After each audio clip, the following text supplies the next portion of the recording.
how's it going? My name's Sean Micel. I am an e-com store owner and paid media buyer that has sold over $325 million of products and services online. And in this video, what I'm going to do is I'm going to piggyback off a LinkedIn post that I did that talks about how you can formulate coming up with ideas for offers.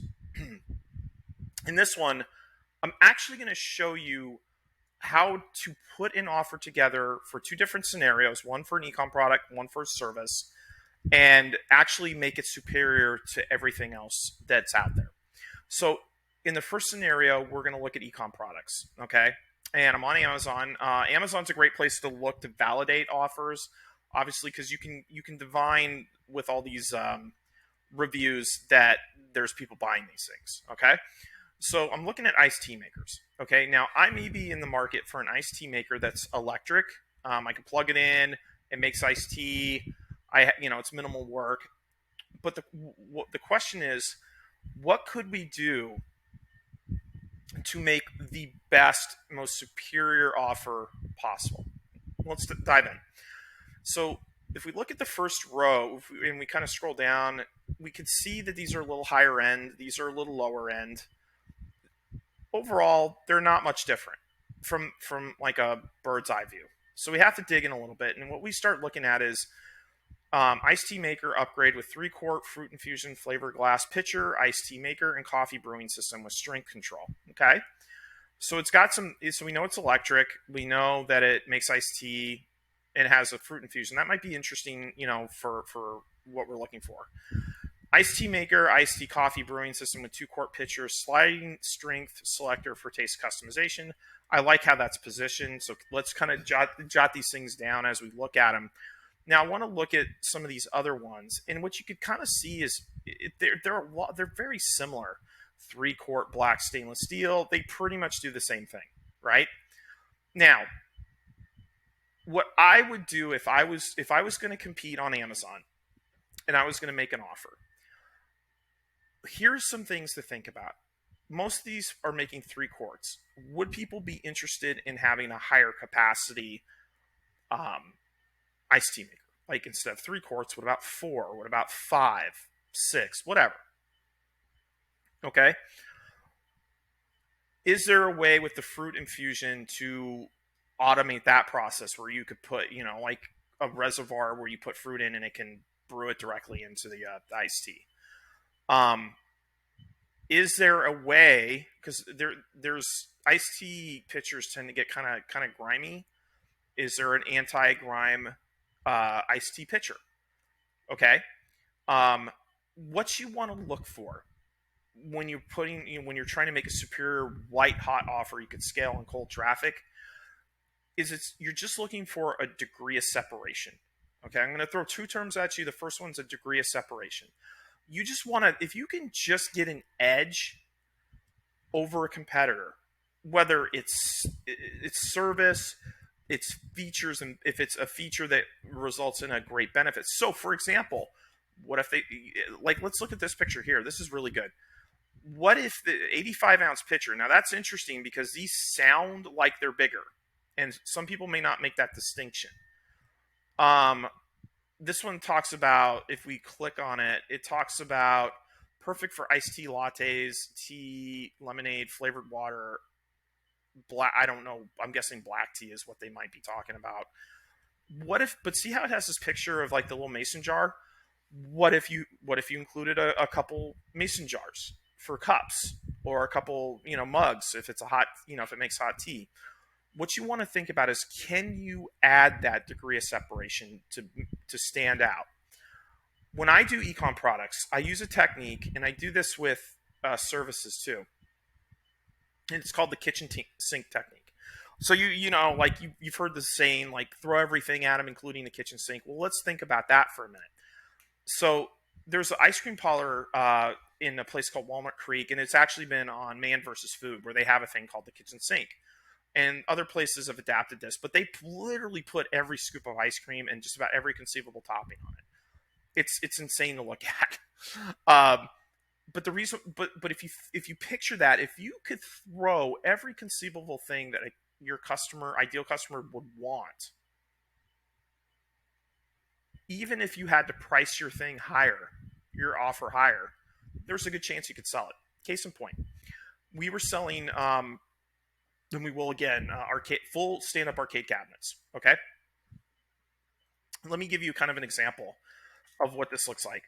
Um, stand-up arcade cabinets for sale, and I want to show you kind of what we were up against. So these guys are very popular, but they're not really comparable. I'm going to show you ones that are kind of comparable, um, so you can kind of get an idea. And this is one of them, Dream Arcade. So we come here, they're selling like a 42 inch upright one, $3,500, and basically,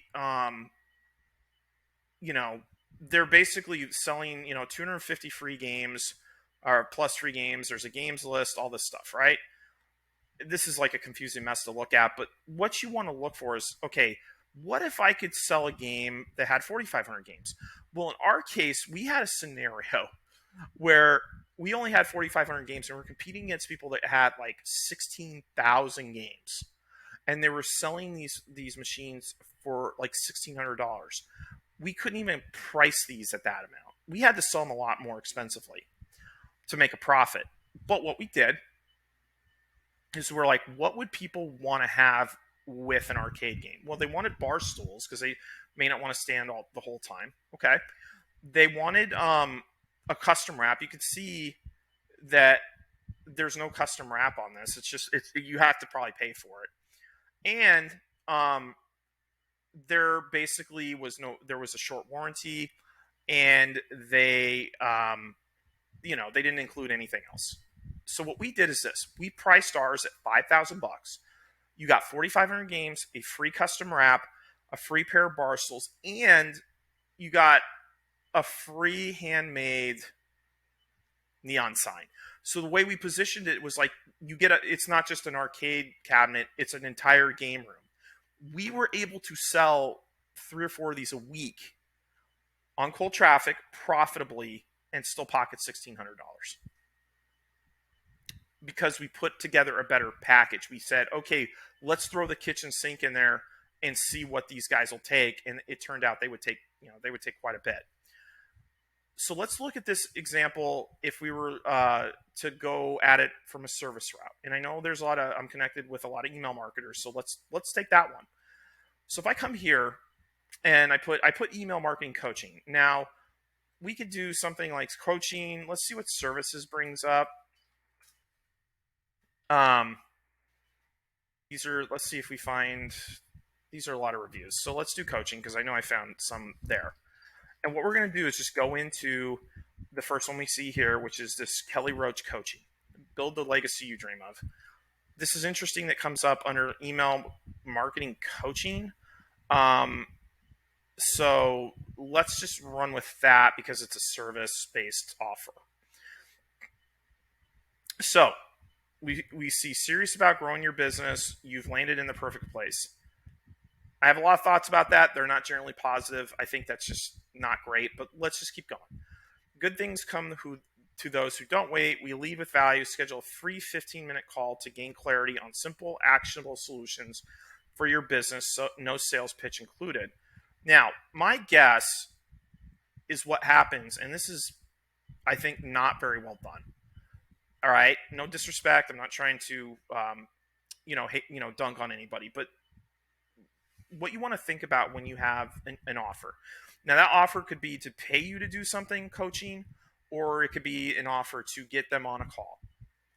Good things come to those who don't wait. We lead with value. Schedule a free 15-minute call to gain clarity on simple, actionable solutions for your business. Here's what I would do if I was pitching this offer.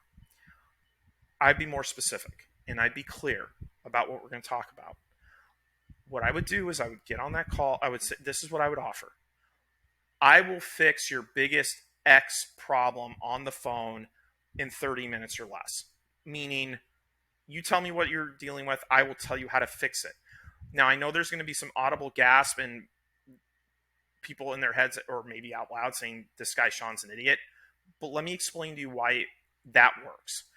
Because what happens is when you give someone the answers to their problems, they kind of just want you to do it for them. They really just want you to take care of it. In the case of coaching, if you're teaching people how to write emails, for example, what I would do is this. I will share my number one technique to raking in millions of dollars with email copy. And what you do is maybe go on a call, look at someone's email, and actually help them fix it and make it better. What you want to make sure when you create an offer and you use the kitchen sink technique, and we'll get into how we could do that, is in this scenario, what you might do is you might throw in, I'm going to look at your offers. I'm going to look at your email in relation to your offers. We're going to break down your subject lines. We're going to break down your body copy. We're going to break down your storytelling. What you do is you do this. You throw it all in there to try to guarantee people will respond positively and book a call, pay for a course, whatever it is. Okay? Throw it all in there. I know that sounds scary and you're like, oh my God, I'm giving away too much.